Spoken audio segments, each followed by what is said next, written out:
જો આપણે કેવી જનરેશન છે ખબર છે કે જેને બ્લેક એન્ડ વ્હાઇટ ટીવી જોયા, કલર ટીવી જોયા, ફોન જોયા, મેસેજ જોયા, કોર્ડલેસ જોયા, મોબાઈલ જોયા, એઆઈ જોયું, ઓલું કોમ્પ્યુટર જોયું, સુનામી જોયું, વાવાઝોડું જોયું, ધરતીકંપ જોયું, બાકી હતું ત્યાં કોરોના જોયું, બધું આપણે જોઈ લીધું.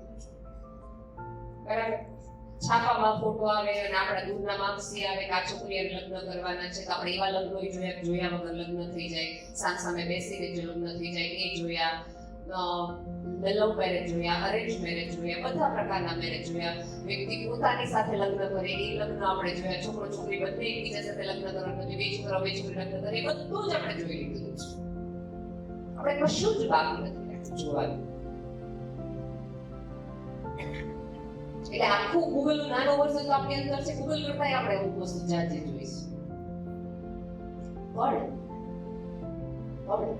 આપણા બાળકને ગૂગલ પર શ્રદ્ધા જેટલી છે એટલી તમારી સમજ પર પણ શ્રદ્ધા હોય એવું ગૂગલને જાણ્યા પછી પણ જો છોકરો તમને પૂછે હે પપ્પા સાચું છે, એવી શ્રદ્ધા જો તમે રોપી શકો તો તમને પેરેન્ટિંગ આવડી ગયું, તો તમારા કોઈ સેમિનાર ન જરૂર.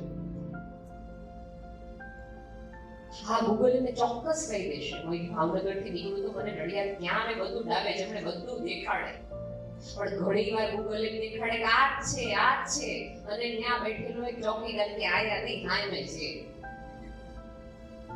કારણ કે એનું લોકેશન ગોતે. પણ એને ન ખબર હોય કે જેનું તમે લોકેશન ગોતો છો એને ફર્યા એને કરશો. ખાડા નહીં કે આ રસ્તા પર રિપેરિંગ કામ ચાલુ છે એ નહીં કે ત્યારે ઓલો ચા ઉકાળતો પીટીમાં એટલે અજાણ્યો માણસ જ તમને એમ કહેશે કે ત્યાં નહીં આમ છો. થોડું તમારા બાળકોને એકબીજા સાથે રહેતા શીખો. ચોક્કસ એને પ્રાઇવસી આપો જ, પણ એ પ્રાઇવસી માત્ર રૂમની ન હોય. બાળકના ચોકીદાર બનવાના બદલે એના કેરટેકર બનો. જીવરાજનો બહુ મારો ફેવરેટ કોટ છે, હંમેશા કહેતી કે તમારા બાળકો તમારા લીધે આવ્યા છે, તમારા માટે નથી. તમારા થ્રુ યુનિવર્સે નથી કર્યું કે આ એનર્જીને આના થ્રુ આ પૃથ્વી પર લાવી છે. ડિઝાઇનનો એટલો જ આપણે ભાગ છીએ. બાળક ઉડવાની ક્ષમતા સાથે જ આ પૃથ્વી પર તમારી પાસે આવ્યું છે. એને આકાશ આપો, તમારું બાળક ઉડી શકે છે, પણ એના ખભા ઉપર તમે નો બેહો ને તો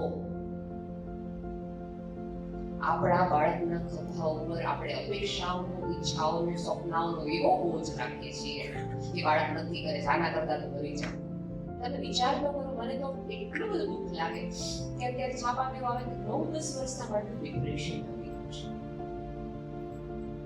આજે અહીંયા બેઠેલા દરેક વ્યક્તિ મગજ હોય છે તમે કેટલા વર્ષના હતા ત્યારે તમે ડિપ્રેશન શબ્દ સરેરાશ અહીંયા બધા બેઠેલા મારી ઉંમરના 40 ની ઉંમરના હશે, આપણે 20-25માં વર્ષે આપણે સાંભળ્યું ડિપ્રેશન નામનું એક પૃથ્વી પર છે. તમે માનો આટલા વર્ષોથી નહીં એવું હોય, ઘરી ગયા લોકો નીકળી ગયા. 9 વર્ષના 10 વર્ષના બાળકને તો જીવનમાં વિસ્મય હોવું છે. આ પેઢીની સૌથી મોટી વિચારાની તકલીફ એ છે કે એની અંદર કોઈ પણ પ્રકારનું વિસ્મય